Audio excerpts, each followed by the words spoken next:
Okay, hey everybody, welcome to another episode of On the Wrist from Off the Cuff. Today we have a really cool preview for you from a brand new watch company called Silver Watch Company. They were just founded recently this year and they're getting ready to release their very first model, which is this wonderful Milsub homage, as you can see right here before you. This is, of course, a prototype that Silver Watch Company sent over for me to check out. I guess they noticed my true love for homage watches and the Milsub kind of genre in general. So definitely a big fan, and we've seen so many different offerings kind of in this vintage diver range now. And I gotta say, I'm a big fan of really just the gambit of the offerings that are out there. And I think what Silver Watch Company here has to offer is something really, really unique and actually pretty special. We'll definitely get into that a little bit more. But first of all, a little bit about this brand. Like I mentioned, they were just recently founded. And the nice thing is they're actually working in collaboration with Manchester Watchworks. So if you're a fan of the channel, you guys know that I did review recently a watch was also underneath the Manchester Watchworks brand, which is the Beluga, which was their Ascent Diver, which was a really, really cool kind of modern Milsub. So it's actually nice to see this here as being kind of literally the archetype for the Milsub. And of course, this particular model is actually called the Archetype One. So really, really cool. First of all, of course, when you're looking for a dive watch, some key common characteristics and design language you're going to find are, of course, there's going to be some type of water resistance, normally through a screw down crown. You're going to want something tough, legible, with a dive bezel, and if it's on bracelet, a diver's extension is always nice.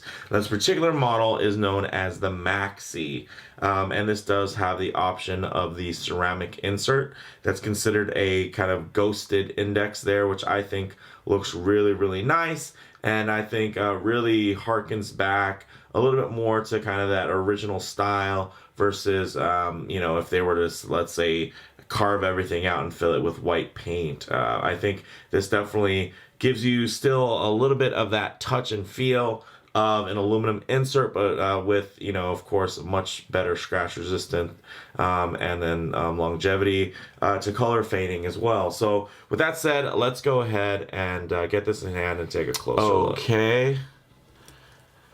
Now, as you guys noticed from the specs that flashed across the screen earlier, one of the main special things about this watch is really the scale, and it's really true to those kind of original, very much modest sized, Milsubs of the past. And as you can see, the way the light plays off of that ghosted bezel insert is really, really quite nice.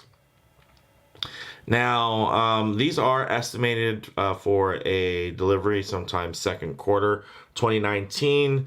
They are available for pre-order, and basically they're on sale right now for just under $400 at $389 for the pre-order, and then if you wait for the full retail, they'll be $449. And I think at those prices, they're really offering you something really, really special. I mean, of course, this watch was made in collaboration with Manchester Watchworks, so you can expect that really nice finishing and everything like that. Of course, it's nothing crazy, luxurious, transcendent of anything that's necessarily on the market out there today, like maybe some of the other much more expensive micro brands. But this watch isn't really trying to do that. It's not really trying to impress anyone as far as a bunch of ornate details. Really, the what makes this watch impressive is what made the original Rolex Milsub impressive, which is just the fine balance and the kind of cohesive design and the tool nature. And that this bad boy right here, it really is suited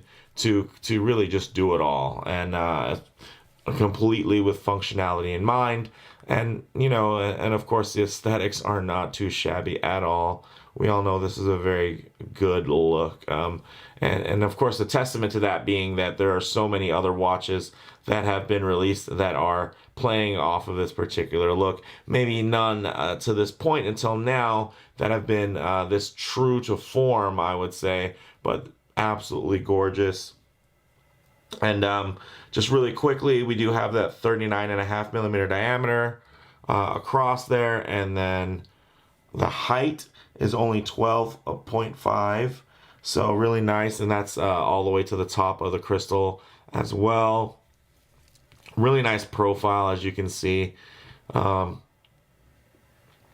super thin on that mid case there, but I wouldn't call it necessarily a slab side either. And it does have these really nice, as you can see, the nice slope and the curvature on the lugs there, which do help keep this extremely wearable. Now the lug to lug is 47 millimeters, so it wears very compact on the wrist.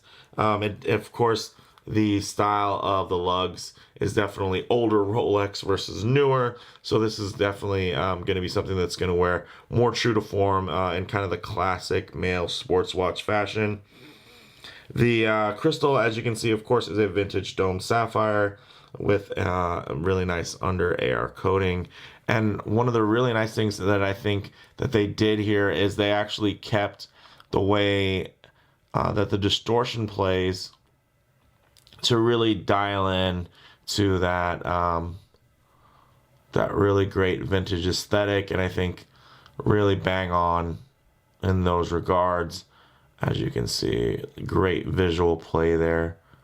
And this is definitely a watch that, although it is very simple and stark in appearance, it definitely gives you a lot to look at, and it's something that you'll catch yourself every now and then checking it out, because it just is such an iconic look and executed so well that there's just a lot to appreciate.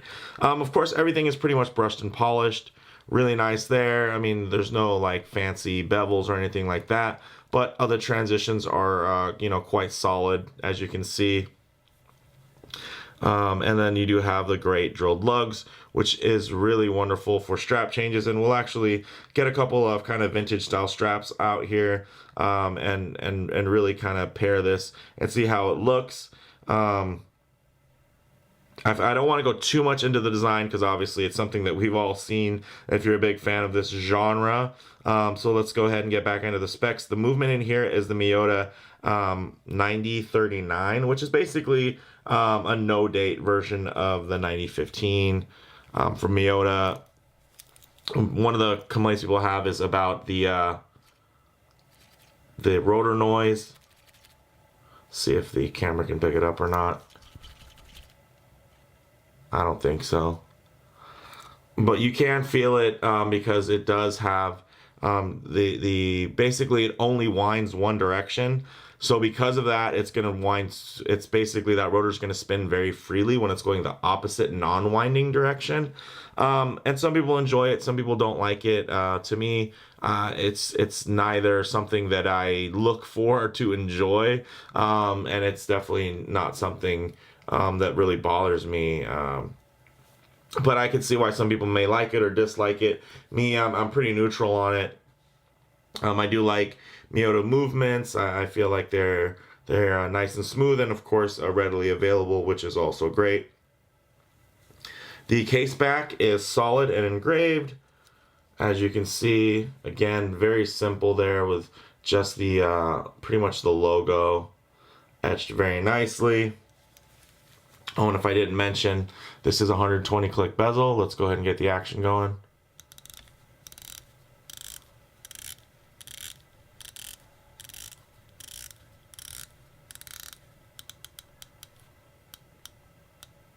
Very nice. Everything lines up really beautifully there. And then, of course, on the dial, you do have that very nice deep satin dial with, of course, the vintage Superluminova. You do have the polished sword hands, that great Maxi dial there with the slightly larger indexes versus what you'd see on maybe a Serif dial, which is also an option here. You have these really great 20mm lugs, of course, the drilled lugs, which makes it super versatile. You do have that tapering bracelet that goes down to 16mm, which is definitely very nice and very vintage and does suit the entire aesthetic. As you can see, really beautiful refined taper there. Nice spacing in between the links, so it's going to wear really well. Again, no fancy bevels or anything like that. It's definitely meant to be have that real tool aesthetic, and I think it does that really, really well. Now, as far as some other strap options, I definitely think we could pair it really well with this great, of course, Phenomenato. We'll take a look at how that will play, as well as one of Erica's originals, Marine Nationale straps. So really nice there. So let's go ahead and actually first we'll get this on the wrist on bracelet, and then we'll move on to some of the strap options, move into the loom and low light transitions, and final thoughts. Okay, now as you can see, it wears just about perfectly there on my 7 1/4 inch wrist. Definitely not too small.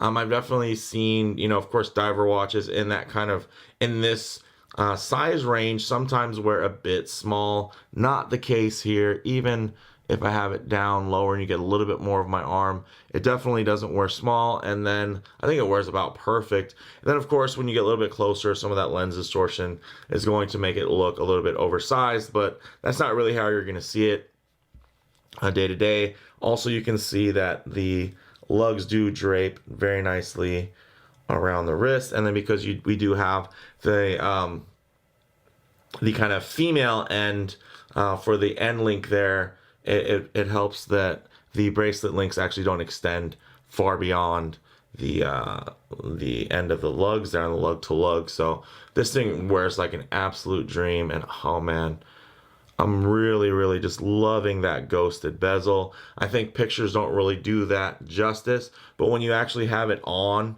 and you're outdoors, that ghosted bezel just looks gorgeous. I think sometimes when you're looking at it in pictures and photos, it just looks like more like this, let's say, just kind of a black bezel with not a lot of contrast.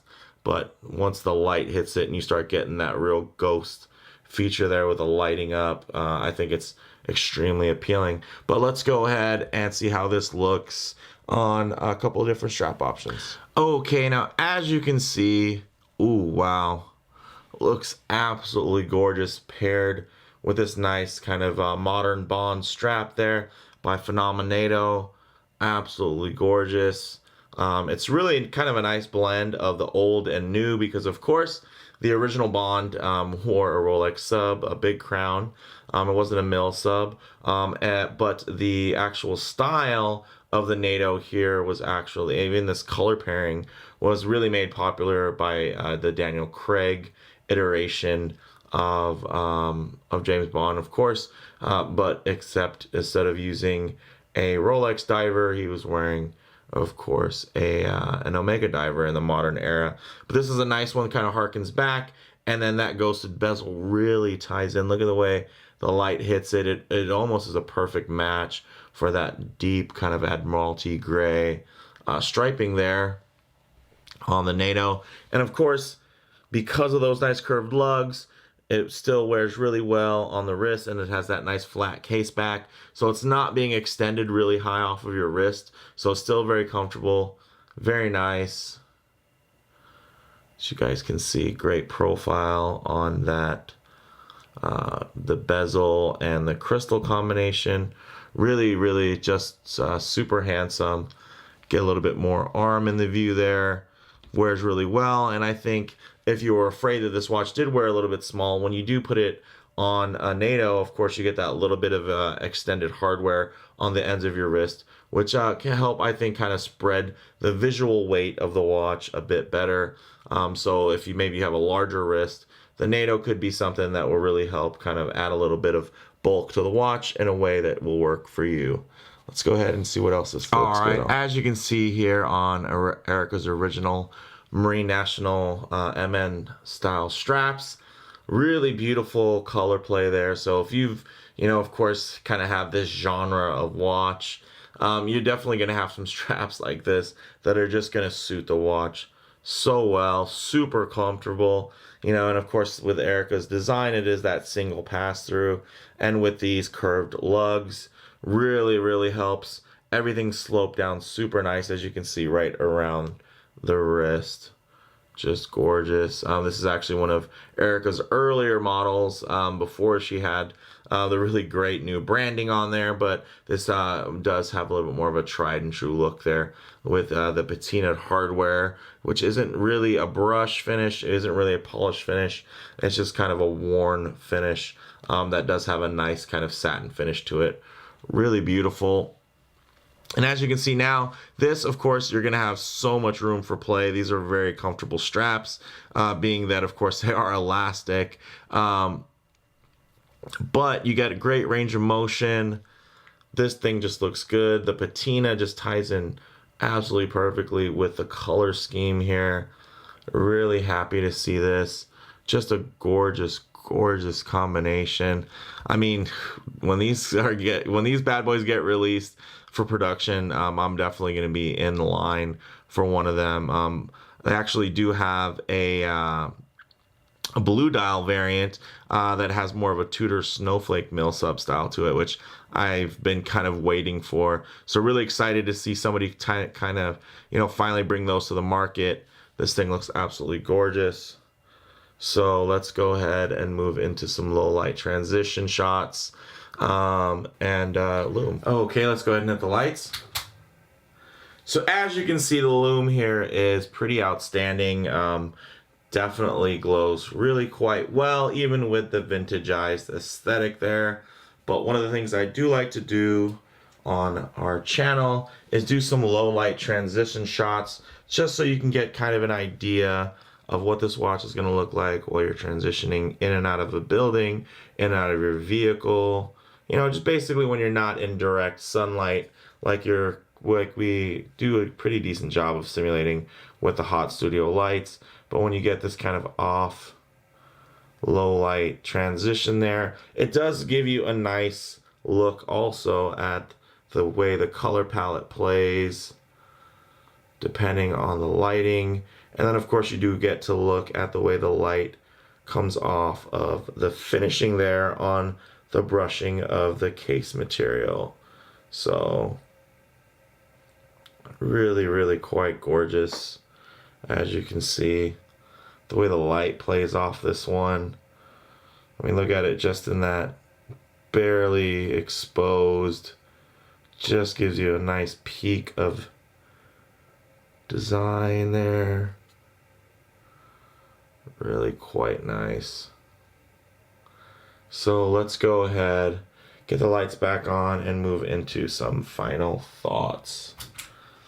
Alright, well, the camera kind of resets itself there, gets the colors all corrected. I'd say, closing thoughts on the wrist, this thing has really great vintage proportions. So if you're looking for a smaller diver, something that's still going to feel substantial and tough, but it's just going to wear a bit nicer, I think this is definitely the one for you. Of course, you do have to be a fan of the aesthetic, but it's completely comfortable and very well balanced, which I really can appreciate. Now, as far as some of the model variants go, of course, maybe if you're not into the ghosted bezel, you can always also go for the aluminum insert. And then if you're not into the black dial, or maybe this is too much of a blatant homage for you and you're looking for something just slightly different, that maybe is a little bit less common, they do have the blue snowflake option as well. And for that bezel insert, although they do not have a ceramic insert option, they do have basically you can choose between a 15-minute index increment or the full 60-minute timer. I personally think that 60-minute timer, although it's not something that's like it's very common at all, I think it's a really cool take on it, and it really brings out that kind of vintage Milsub aesthetic, which those Tudor snowflakes were actually military issued divers as well. So I think although it's the lesser known kind of brother, it's still definitely hugely collectible, and honestly those things are costing more right now than you know, similarly aged Rolex Submariners. So it's a little strange to see the Tudors with you know, with a generic ETA movement are doing so well in that kind of vintage market, even when compared to, of course, their bigger brothers in the Rolex world. So of course, there's the rarity side of it, and kind of that everyman ETA accessibility, which is totally understandable. I think this watch definitely has a nice breath of that same air there, in that it's very accessible. It's a tool watch. It's not trying to be, you know, what Rolex has now become, or even Tudor for that matter. This is strictly a tool diver, and it's really all about functionality. And because of the functionality and design is where you get that gorgeous form factor, in that it's just very simple and to the point. And really, the bottom line is that, you know, this is kind of that true Milsub homage that we've all really been waiting for. So with that said, let me know what you guys think in the comments below. If you like the video, please do hit like, and if you're not already, please do subscribe for more content just like this. Thanks, guys.